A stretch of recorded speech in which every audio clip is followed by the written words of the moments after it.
Hello, children. Today we are going to be reading Mickey's Christmas Carol. Now, I'm pretty sure you've all seen the movie, but here's the book. It was snowing in London, England, on Christmas Eve. Ebenezer Scrooge, the richest man in town, hurried toward his office. "Merry Christmas," someone shouted. "Bah, humbug," Scrooge muttered. He didn't know why everyone had to be so cheerful at Christmas time. When Scrooge reached the door to his office, he looked up at the sign.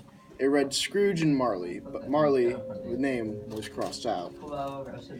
He'd been dead for 7 years.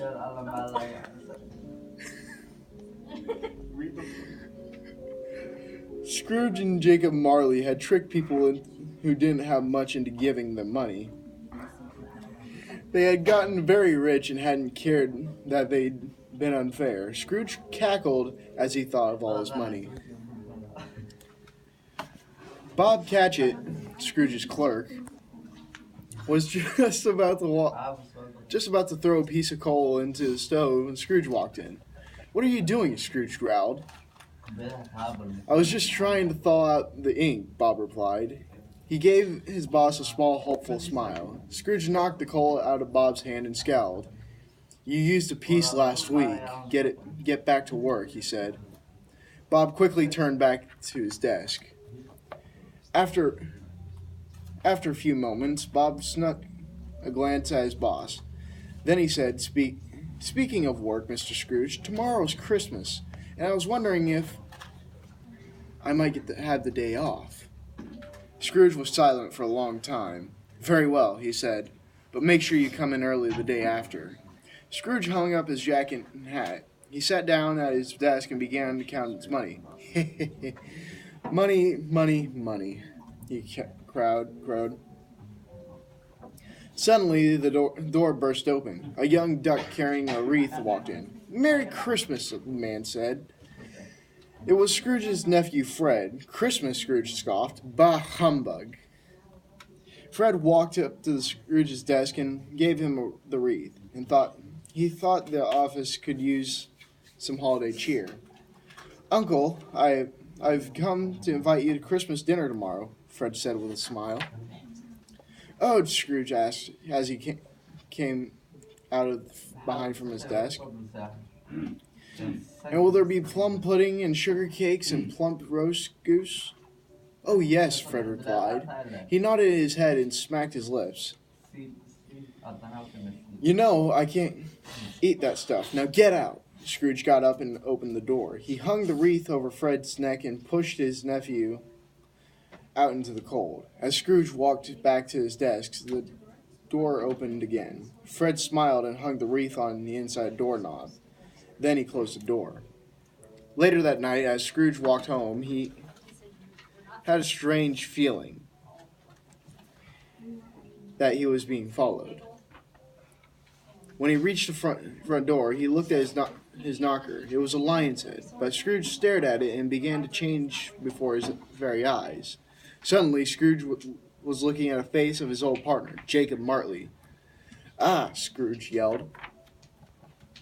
Scrooge hurried inside and up to his bedroom. He closed the door and climbed to his chair. He heard sounds of clanking chains. He shivered, afraid to move. Then a ghost appeared beside him. It was Jacob Marley. He covered his eyes with heavy chains. "Ebenezer," the ghost wailed. He rattled his chains. "Do you know who I am?" Scrooge peered at the ghost from under his top hat. "When I was alive, I robbed the widows and took money from the poor," Jacob said. "You were a fine partner, Jacob," Scrooge said with a smile. "No," Jacob replied. "I was wrong. And now I have to carry these chains forever as punishment. The same thing will happen to you. Tonight, you will be visited by 3 spirits. If you don't listen to them, your chains will be heavier than mine." Then Jacob's ghost disappeared. Scrooge was still shaking from fear that as he got ready for bed. After checking his room for more ghosts, he climbed up near the covers. "Humbug," he muttered. Then he fell asleep. But it wasn't long before a noise woke him. Ding, ding, ding. His clock bell was ringing. Scrooge opened his eyes to find a little cricket in a top hat on his bedside table. "I am the ghost of Christmas past," the cricket said. "We're going to visit your past tonight." The ghost went to the window and pushed it open. "Just hold on," the ghost said, as he hopped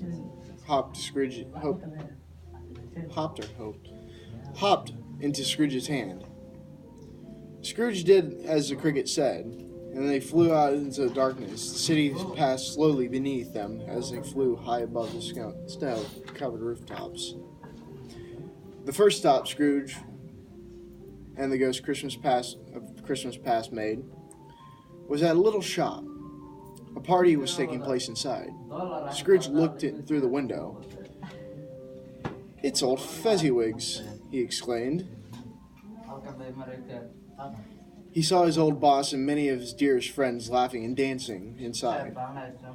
Then he saw Isabel, the girl that made him once loved. He was dancing with a young duck. It was Scrooge, back before he had become old and greedy. As if reading Scrooge's mind, the ghost said, "In 10 years' time you learn to love something else much more," the spirit showed. Showed Scrooge another scene. Isabel and Scrooge were in the counter house. "Ebenezer," Isabel said softly, "have you made a decision about getting married?" "I have," Scrooge replied.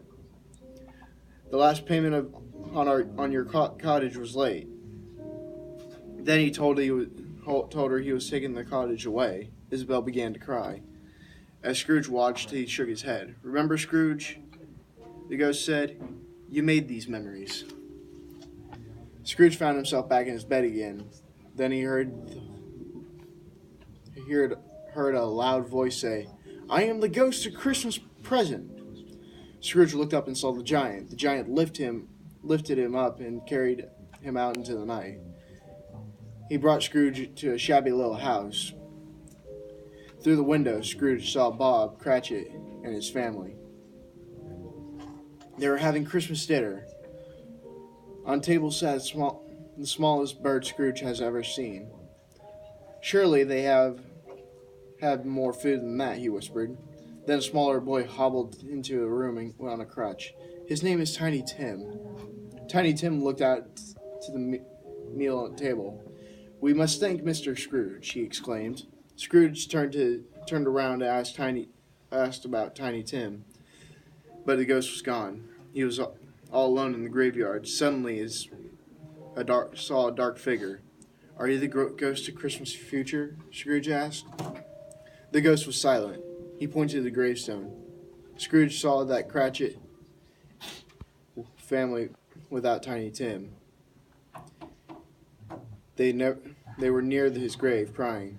The spirits pointed to him an empty pit. "Whose lonely grave is this?" Scrooge asked. Then he realized it was his. "I can change," Scrooge cried. "Let me change."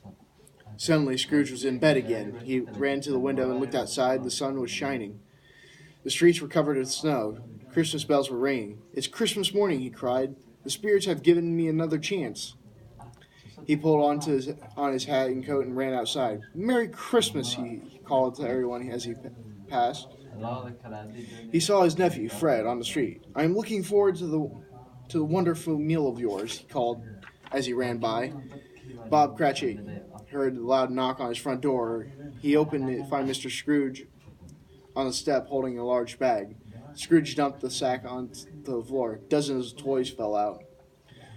Scrooge smiled as the children rushed forward happily. "Bob Cratchit," Scrooge said, "I'm giving you a raise and making you my partner." He He then handed a large turkey to Mrs. Cratchit. "Merry Christmas," he said happily. "Merry Christmas to all," said Tiny Tim.